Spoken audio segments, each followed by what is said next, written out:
21, two different convoys of Shia Muslims traveling under police escort were ambushed in Pakistan's Lower Kurram. Over 45 Shia passengers lost their lives and it sparked a deadly battle. Intense gunfight was reported, people were attacked and taken as hostages.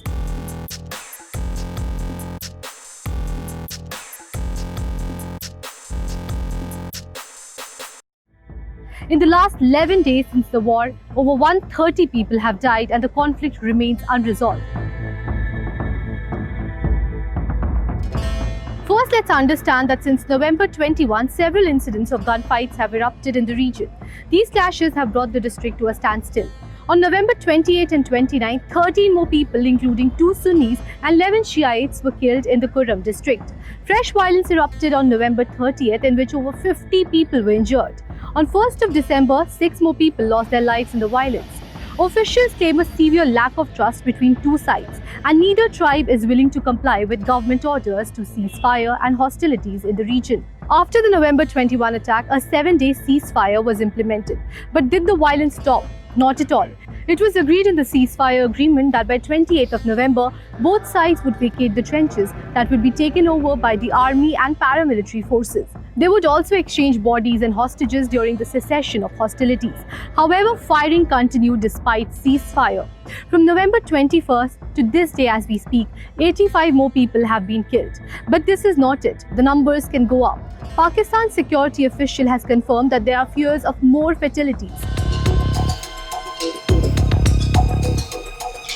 First, it's important to understand that Pakistan is a Sunni majority country, but Kurram district, located in Khyber Pakhtunkhwa province, has a large Shia population. According to 2023 census, Kurram Shia population is about 45%, while the national average in Pakistan is about 10 to 15%. Here, the Shia and Sunni communities have clashed for decades. Kurram district is situated along the Afghan border near provinces like Logar and Paktia.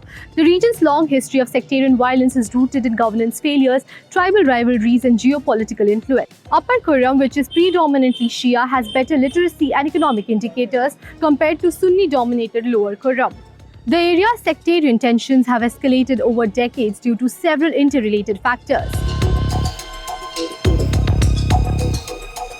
The 1979 Islamic Revolution in Iran led to the creation of Shia-led government, which increased sectarian divisions. Kurram became a battleground for proxy fights, with Iran supporting the Shia groups and Saudi Arabia backing the Sunni groups. This turned tribal conflict into open sectarian violence. At the time of Soviet-Afghan war, Kurram became a key area as it was used by US-backed Mujahideen fighters and served as a safe haven for Sunni Afghan refugees. This brought instability to the region, leading to the rise of armed groups like Anti-Shia Tehreek-e-Taliban Pakistan, also known as TTP, and the Islamic State, which took advantage of Kurram's porous borders and rugged terrains. During General Zia-ul-Haq's rule from 1977 to 1988, Pakistan's military dictatorship promoted Sunni dominance. He encouraged the settlements of Sunni Afghan refugees to weaken the Shia Turi tribe in Kurram. His policies further deepened sectarian tensions and led to more violence. From 2007 to 2011, over 2,000 people have been killed.